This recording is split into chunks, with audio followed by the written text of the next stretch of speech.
സംസ്ഥാനതല ബഡ്സ് ദിനാഘോഷം പാലക്കാട് നടന്നു. പരിപാടിയോടനുബന്ധിച്ച് വിവിധ ബഡ്സ് റീഹാബിലിറ്റേഷൻ സെന്ററിലെ വിദ്യാർത്ഥികളുടെ കലാപരിപാടികളും അരങ്ങേറി.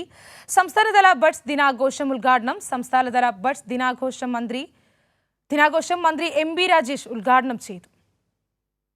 പാലക്കാട് തൃത്താല ബഡ്സ് റീഹാബിലിറ്റേഷൻ സെന്ററിലായിരുന്നു സംസ്ഥാനതല ബഡ്സ് ദിനാഘോഷം നടന്നത്. കേരളം സൃഷ്ടിച്ച കരുതലിന്റെ മഹാമാതൃകയാണ് ബഡ്സ് വിദ്യാലയങ്ങളെന്ന് ഉദ്ഘാടനം ചെയ്തുകൊണ്ട് മന്ത്രി എം ബി രാജേഷ് പറഞ്ഞു.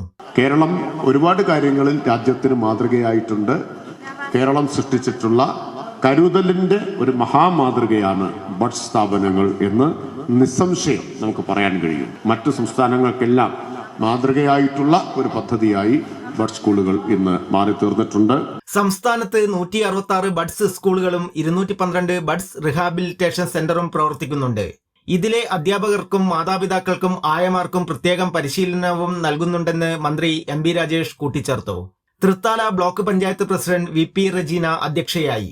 തൃത്താല ബഡ്സ് റിഹാബിലിറ്റേഷൻ സെന്ററിലെ വിദ്യാർത്ഥികൾ തയ്യാറാക്കിയ ഇതൾ പുസ്തകത്തിന്റെ പ്രകാശനവും മന്ത്രി നിർവഹിച്ചു. കൈരളി ന്യൂസ്, പാലക്കാട്.